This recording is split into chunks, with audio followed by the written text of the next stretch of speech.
This is the Grand Island Literacy Council, and as you can see, if you can see the slide, we have been around since 1981. So we are 40 some years old, and we're an organization, we're a nonprofit, and we've existed during this time, and we've flourished, and we faced challenging times, but we continue to be here because of the people that we have that come in to learn English. Um, we are very dependent upon volunteers, and then it's a spam. God. We're very dependent upon volunteers and people who come in here and serve as tutors and serve as teachers. As you can see here, this is Just the Council since 1981, and our purpose and our goal in life is to teach adult students, free of charge, the literacy skills necessary to communicate, grow, and thrive within our community. So everybody that comes in here for lessons is an adult. We have them from young people, 18 years old, who are working on their GED, and up through seniors who are trying to learn more English, become fluent in the English language. So it's a wide range of people from many, many places. Oh, bless you. Come on.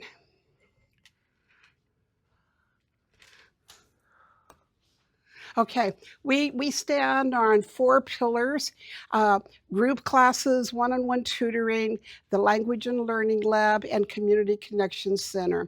The group classes are classes that are taught. We follow the Ventures curriculum, so people actually go through a curriculum while they progress in learning their English. We've used that for several years, and we believe that it's a very good program, and we're very happy with it. We also, though, depend a lot on one tutoring. This is an opportunity for individuals to spend time with one tutor where they are able to do one-on-one work and learn English. Both have their benefits, and we see a lot of both being done here at the Literacy Council. We also have a language and learning lab where we are able to allow people can come in and work on computers and work on their English and continue practicing it as they go along. We're also very pleased that we have a conversation class over at the library on Sunday afternoons, and this class is very important because it's a good sized class, and people come in there and just converse with each other. And this is really, really important because when you're talking about adults become very careful about what they say and about how they're going to sound and how people are going to react to them, and if people are going to make fun of them, and sometimes being afraid to say anything because they're afraid they're going to say it incorrectly. So by having this conversation class, it gives them the opportunity to be in a safe place, to converse with each other. They laugh with each other, and they just talk and get through the lesson. The attendance for that class is very good. It's gone over very well. We've also even talked about the possibility of starting another class just so that we can continue to help it grow. So along with the language learning lab, those are opportunities that people have to come in and learn some English. The Community Connection Center is really important because lots of times the people that come in here to study are new to the community. Some are just recently gotten here and are not familiar with resources and services that might be out there that could help them. So I know that often Angelica will help people fill out job applications. There's people like there's a young man in the building right now who's he just graduated from college and he's in the process of looking for a job for his career. And so we're trying to put him in touch with different places so that he can pursue that. And we had a gentleman come in earlier this week who's from Sudan, who has an idea of how he could share Grand Island with the world, with his country back home, and the connection between soccer and the Nebraska and Grand Island. And so he came in and talked to us. So we're putting him in touch with Spencer over at the TV station for the city, and with Steve White. So the community connections are very, very important. If you have any questions, please just ask. When people come in here to sign up for classes, we go through a process of first they come in and they enroll. Then we do an assessment. The assessment takes about 30 minutes, but it gives us the opportunity to assess the language ability of the student. We don't want to put a person who speaks no English in a class with somebody who's close to being fluent. We don't want to put somebody who's close to being fluent in a class with people who are non-English speakers. So in order to make sure that we're preventing that from happening, because that's very, very frustrating to people and you don't see progress, we do an assessment. We measure where they're at when they come in, and then we're able to put them in the class where they belong. We have classes Monday through Thursday. We're closed on Friday. We have classes throughout the day, like there's a class going on in here right now. There's somebody with a tutor over here, and then another lady just walked in with a tutor. So right at this moment, there are 3 different activities going on. And so we do the assessment so that we can make sure that this person is where they need to be so that they can learn English and be successful at it. I don't know how many of you are aware of how difficult the English language is, but it's hard.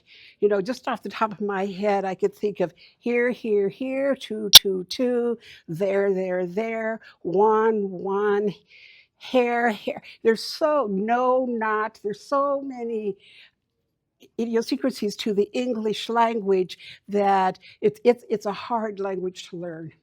Very hard language. And then we want people to be able to learn to speak English in a comfortable way, like you and I speak English, not like they're in an English learning class where they're practicing their English and it's very formal and very not normal.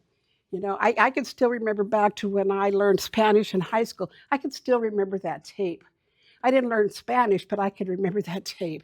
You know, hola Juan, ¿cómo está? Estoy bien, gracias, ¿cómo estás? Oh, más o menos. That was the exact tape that all we did was listen to that tape, and you don't learn a language that way. You have to practice it, you have to speak it. And so then once they do their assessment and they get in their class, then we expect people to come here regularly for their classes. And so we expect people to have good attendance and to be there as often as they can. But we also recognize that with the community that we serve, lots of times they're in jobs where they cannot change their hours, or things happen and they have to be to work. So we try to be as flexible as possible with that for them, you know. And then we also have evening classes so that people who work during the day can come to class in the evening.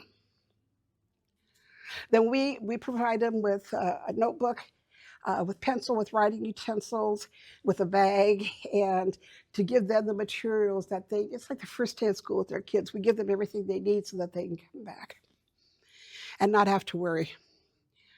As you can see from this world map, we literally have cut people from all over the world. And just looking at this room, all of the flags that are hanging are flags from people who are currently enrolled here as students actively. So you can see just the variety of countries around the world where people are coming here to Grand Island and here to the Literacy Council.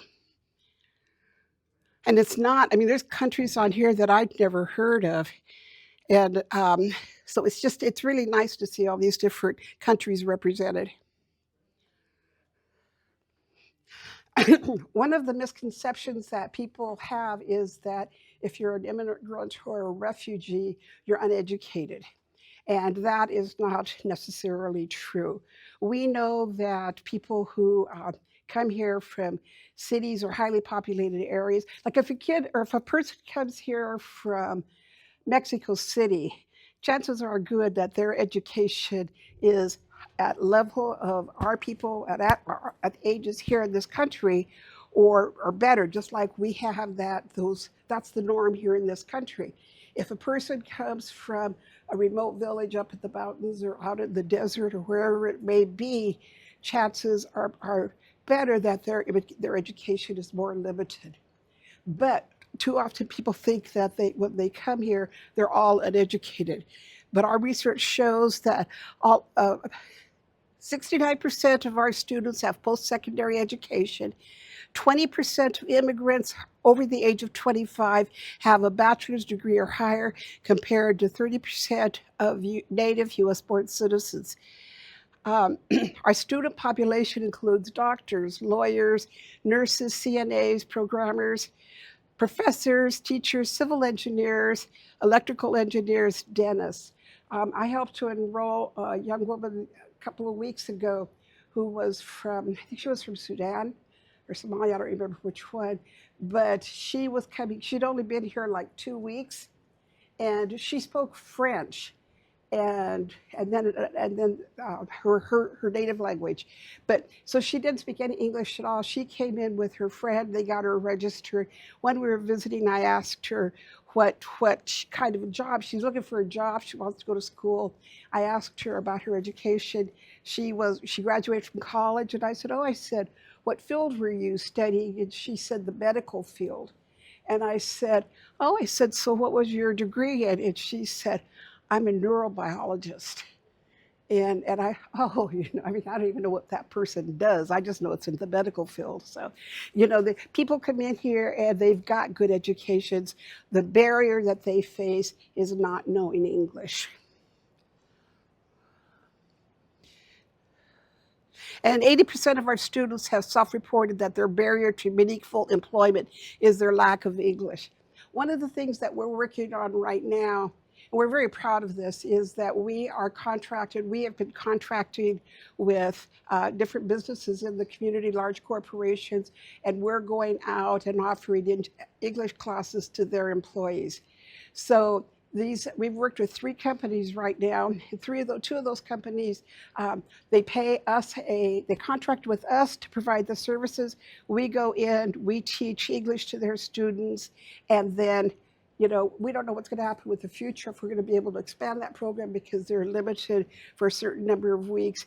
But these are guys that are employees, and their company is investing in them.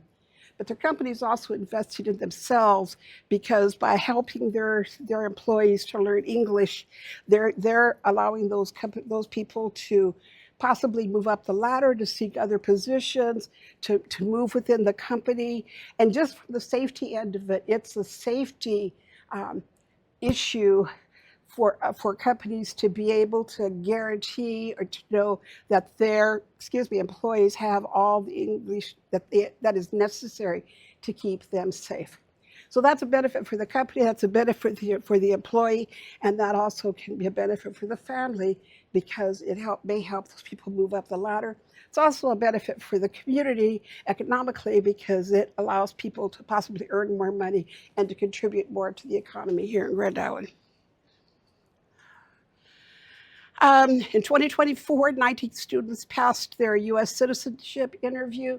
We're very excited about that, because part of being here is to be a good part of the community is to become a United States citizen when you qualify. We have people that have lived here for 20 to 30 years. I know people who have lived here for 20 or 30 years with their permanent legal status, but that just have not gone through the process of becoming a citizen.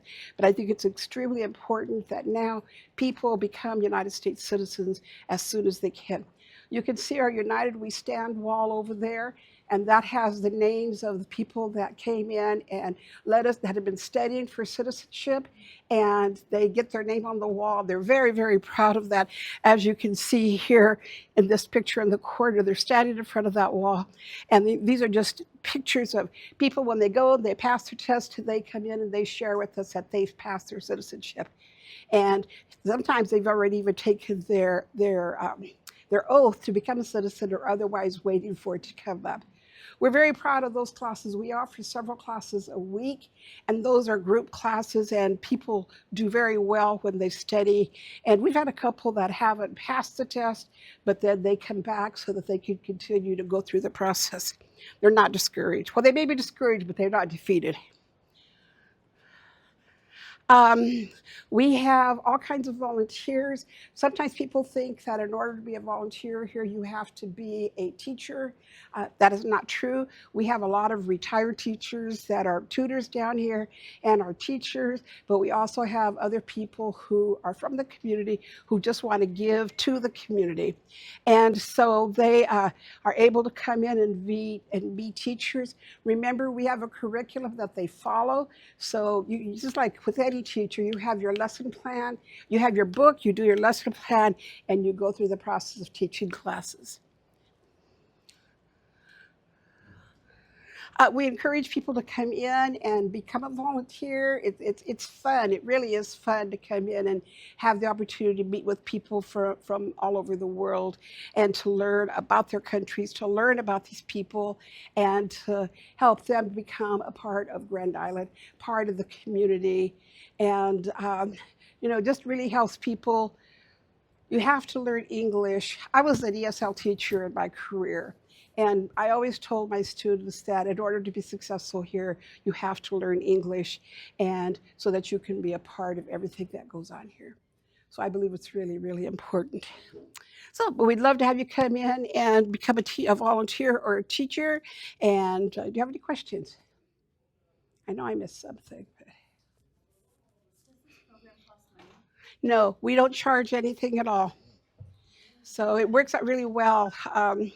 We're also right now because of the um, we're struggling right now financially because money is tight. Nonprofits are not getting funding that we may have been able to get in the past, and so we're struggling, as is probably every other nonprofit in Grand Island. So, but we've managed to stay alive. And I think that the thing that's most obvious about that is we're here. We're 41 years old. So we have a lot of community support. We have a lot of support that people, it's just funny because people will come through that door. There's a lady from Omaha that sends a box of supplies. We haven't received it yet this year, but last year she sent a box of school supplies for our students, and then she sent coats and other things, scarves and stuff that people might need. We have another lady who last year gave us a big bag of scarves for kids, and so we have a lady that just came in last week or a couple of weeks ago and brought in a big box of blankets to give out to families, and people bring in food. We're actually going to start giving food out more regularly here because we're seeing that at this time food is a necessity and people are running short of food. So we're starting like just a little food distribution place here. And I was going to say something else. The food. Oh, we also noticed, you might also be wondering if, with everything that in the movements in this country right now, if we lost any students when all this stuff was being talked about a few weeks ago. We did lose a few students, but we're seeing this week and last week where the people are coming back, and we've had more people come in the last couple of weeks to sign up for classes. So a couple of weeks ago, people were kind of leery, kind of scared in the community, but I think their people are maybe relaxing a little bit, and several new people have come down to sign up. Any questions?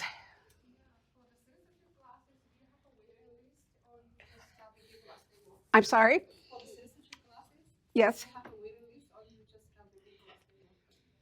People just can come in and sign up for those classes, and we do expect that people qualify to become United States citizens, because in order to become a United States citizen, you have to meet certain qualifications, and they'll go over that in the class, but so that you can prepare yourself. In order to apply, you have to meet certain qualifications, but You also have time, like if you, for example, if you qualify to apply to become a United States citizen after 5 years, then yeah, yeah, in your 5 years isn't up until, let's say, November.